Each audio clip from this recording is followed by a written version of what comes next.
Good morning. We're here today to announce 3 separate cases highlighting the ongoing threat posed by Chinese economic espionage and research theft in the United States. First, the arrest today of a Harvard University professor for lying about his participation in a Chinese foreign recruitment program. Second, this morning we have unsealed a separate indictment of a Chinese national working as a scientific researcher at Boston University who failed to mention on her visa application that she is also a lieutenant with the People's Liberation Army. Finally, this office has indicted another Chinese national for trying to smuggle vials of biological material out of the United States to China and lying about it to federal investigators. That defendant, whose entry to the United States had been sponsored by Harvard University, was a cancer researcher at a lab at the Beth Israel Deaconess Medical Center. So, this morning, the FBI arrested Dr. Charles Lieber, the chair of the Department of Chemistry and Chemical Biology at Harvard University, for making false statements regarding his involvement in China's Thousand Talents Plan and his affiliation with the Wuhan University of Technology. The complaint alleges that Dr. Lieber signed a contract with the Chinese university in Wuhan and was paid up to $50,000 per month, plus up to $158,000 in living expenses, and awarded more than $1.5 million to set up a research lab at the Chinese school and work there on researching nanotechnology. Lieber also joined China's Thousand Talents Plan, according to the complaint, a Chinese government-run program designed to entice scientists and researchers in the United States to share their research expertise with China. At the same time, Dr. Lieber was receiving U.S. grant funds from the Department of Defense and the National Institutes of Health.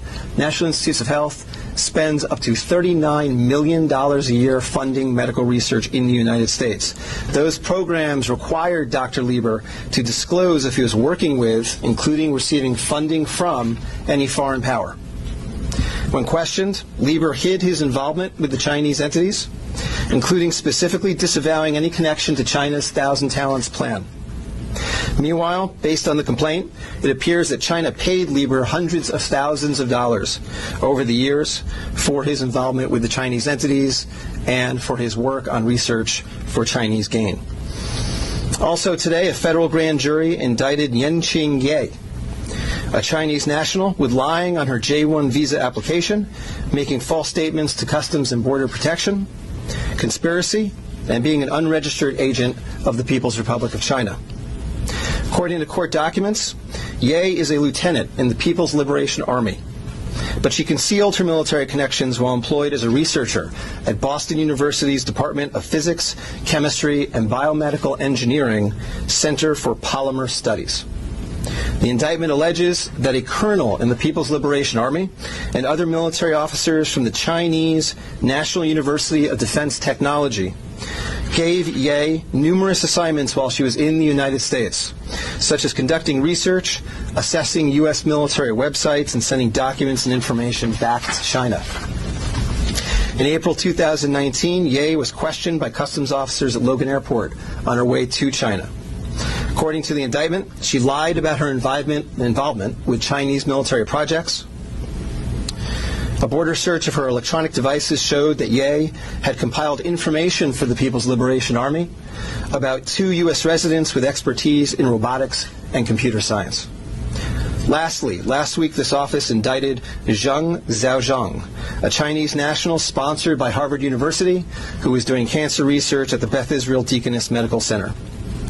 Zheng was charged with attempting to smuggle to Beijing vials of biological material, along with other research materials that he had stolen from the lab at the Beth Israel, where Zheng was working on cancer cell research. Before he boarded his flight, customs officers discovered 21 vials of biological material in a sock in his baggage.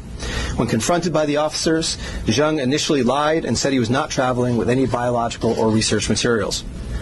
Chemistry, nanotechnology, polymer studies, robotics, computer science, biomedical research. This is not an accident or a coincidence. This is a small sample of China's ongoing campaign to siphon off American technology and know-how for Chinese gain. Recently, Attorney General Barr referred to China as this country's primary rival. Similarly, FBI Director Chris Wray recently told Congress that right now there is no country that poses a greater counterintelligence threat to the United States than China. Through the use of not only traditional intelligence officers, but academics, researchers, its own private citizens, China is engaged in a massive, long-term campaign to steal U.S. research and technology for its own uses. As demonstrated by these cases, on the academic side, the Chinese government uses partnerships and exchanges with U.S. schools and research institutions to access cutting-edge research and equipment. Obviously, most visiting Chinese academics and researchers are here to work in good faith in U.S. institutions, but some of them are not. Some number have been incentivized by the Chinese government, either through the use of money or other means, to gather U.S. research and smuggle it back to China.